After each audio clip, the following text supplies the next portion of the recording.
C'est pas une question, c'est un témoignage que j'avais recueilli dans le chat en tout début de présentation. Le spray sur la liste Amélie, donc en tant que dispositif remboursé par la Sécu, par l'assurance maladie, mais malheureusement, les pharmacies le font tout le temps payer aux patients. Donc c'était un premier témoignage, et puis on avait un second qui disait « Seul le générique du spray semble être remboursé ». Est-ce que Marjorie, tu as des petites notions par rapport toujours à ces points de remboursement qui parfois nous font pas perdre un peu la tête, mais normalement, je crois que le spray normalement est remboursé. C'est l'inhaleur qui n'est pas. En théorie, le spray est remboursé effectivement. On a pu, avec Audrey, lors de la préparation et la construction d'un outil, vérifier assez récemment sur le site d'Amélie ce renseignement. Donc, effectivement, ce qu'on a pu constater, c'est qu'avant, il y avait un spray de 2 mg 1,2,1. Je crois que maintenant, il n'y a plus que le 1 mg. Ça, on avait pu constater déjà ce premier élément. Ouais. Et effectivement, peut-être les pharmacies vous donnent un spray générique, mais ça, à la limite, c'est pas très grave. Super. Mais qu'elles le fassent payer aux patients, ça, c'est impossible. Enfin, c'est impossible. Je comprends parce qu'on a aussi régulièrement des remontées de professionnels qui nous parlent un petit peu de… Alors, je ne sais pas si ce sont des fantaisies dues à certaines officines ou si vraiment c'est peut-être un manque d'information, mais il ne faut vraiment pas hésiter si en tant que professionnel, vous rencontrez un patient qui a des difficultés avec le remboursement d'un traitement que vous lui avez prescrit. Il faut vraiment pas hésiter à nous faire remonter aussi ça. On a aussi, nous, des possibilités de vérifier certaines choses et peut-être de faire remonter, alors non pas des erreurs, parce que parfois c'est juste un manque d'information, mais d'aller un petit peu creuser ça, parce qu'en théorie, c'est pas du tout normal. On ne patche donc pas de la même façon pour un arrêt progressif que pour un arrêt total, point d'interrogation. Oui, tout à fait.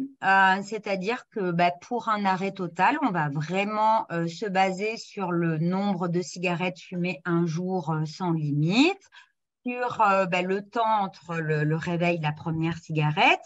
Il est vrai que la première prescription, elle sera affinée parce que c'est rare quand on arrive dès le début à avoir comme ça un traitement qui est confortable et que rien ne se passe pendant tout l'accompagnement. Donc, on va forcément avoir aussi à réajuster et on va donner des petits éléments au patient qui vont lui permettre, si vous avez d'ailleurs sur une petite feuille les signes de surdosage et de sous-dosage, c'est bien de les donner à votre patient, comme ça il pourra repérer s'il est sous-dosé ou surdosé, pour pouvoir ou vous alerter ou lui-même rétablir tout ça. Mais dans les débuts de l'accompagnement, il vaut mieux quand même qu'il vous contacte ou qu'il aille voir le pharmacien.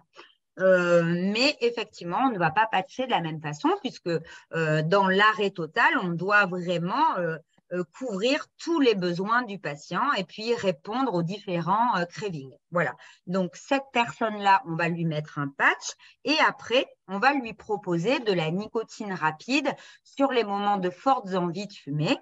Et en fait, par exemple, on va le patcher et on lui donne des pastilles. Mais bien entendu, alors les pastilles, je crois qu'il y a l'AMM pour un nombre impressionnant de pastilles. Je crois que c'est plus de 30 par jour. Mais bien entendu, nous, on va dire au patient que si il a plus de 7, 8 moments de craving vraiment très désagréables et inconfortables et difficiles à gérer, qui correspondront à la prise des pastilles, ça veut dire qu'on est sous-dosé en patch. Et à ce moment-là, on va augmenter le patch. Il ne faut pas augmenter la nicotine rapide pour diminuer le patch. C'est l'inverse qui va se passer. C'est-à-dire d'abord le patch, on l'augmente et après on voit ce qui se passe. De la même façon, en fin de traitement, ce sera souvent le patch qu'on va arrêter quand même en dernier. Puisque, comme je vous l'ai dit, il est addictolytique. Voilà. Les nicopodes se consomment de quelle manière? Alors, en fait, les nicopodes, comme je vous ai montré tout à l'heure, une petite boîte avec plein de sachets dedans, qui peuvent être un peu comme des sachets, des tout petits sachets de thé. Donc, en fait, ce petit sachet va se positionner au niveau de la gencive et se caler, en fait, entre la gencive et la lèvre. Donc, quand vous voyez quelqu'un qui a comme ça un sachet coincé sous la lèvre, ça fait un petit peu une petite bosse. Et donc, en fait, cette nicotine ou ce tabac nicotiné, alors le snus, hein, qui va être la version tabac nicotiné qui nous vient plutôt de Suède, est interdite en France à la vente et à la consommation. Alors que ceux-là, comme je vous disais tout à l'heure, on peut les trouver n'importe où. Il n'y a pas de tabac, mais il y a de la nicotine. Et donc, en fait, le sachet il va être là. Et puis, en fait, ben, ça va diffuser pendant à peu près 40 minutes, 1 heure de la nicotine. Et ça va passer par la muqueuse. Donc, ça va passer assez rapidement aussi dans la circulation. Et vous allez avoir comme ça des doses de nicotine très importantes. Alors souvent, on dit que en fait, le risque, ça peut être, entre autres, le cancer du pancréas.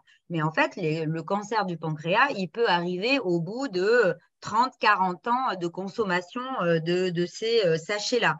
Évidemment, le problème plutôt qui va arriver assez rapidement, c'est plutôt au niveau de la bouche. Il va y avoir des inflammations de la muqueuse, de la gencive. Il va y avoir avec le snus des problèmes un petit peu de déchaussement de dents. Il va y avoir des aftes. Enfin, il peut y avoir voilà, pas mal de choses comme ça au niveau de problèmes plutôt bucco-dentaires avant d'y avoir des problèmes de cancer du pancréas. Je voulais juste rajouter que c'est vraiment au niveau du marketing. On est sur le même marketing que la puff, en fait. Vous voyez bien, c'est coloré, il y a des goûts bonbons, des goûts cerises, il y a même des marques de bonbons très célèbres qui se sont associées à des marques de snus. Voilà, donc il y a vraiment, tout est vraiment pensé pour la cible ado, jeune adulte. Merci. Bah, en fait, c'est moi qui ai posé la question par rapport à ce Ah, produit que je trouve tout à fait stupéfiant pour pas faire de jeu de mots. Non, mais c'est quand même assez hallucinant. Moi, je me trouve complètement naïve de savoir que ça se vend dans des Ouais. grandes surfaces. Enfin, bon, bref. Du coup, je vais aller y jeter un œil. Tout à fait. Mais donc, si j'ai bien compris, c'est de la poudre dans un sachet ou non?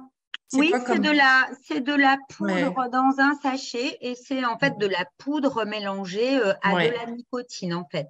Voilà. Donc, le risque quand même, c'est qu'il y ait un mésusage et qu'il y ait du sniff aussi dans tout un tas Euh, d'autres... oui, mais le risque aussi, c'est que ce soit consommé par des Ouais. jeunes qui ne fument pas en fait. Ah bah clairement, ouais. Bah Donc c'est ça, sûr. c'est le risque premier, Ouais, voilà, ouais. effectivement. Ok. Donc tout à fait. Alors je vous invite à aller sur le site de DNF.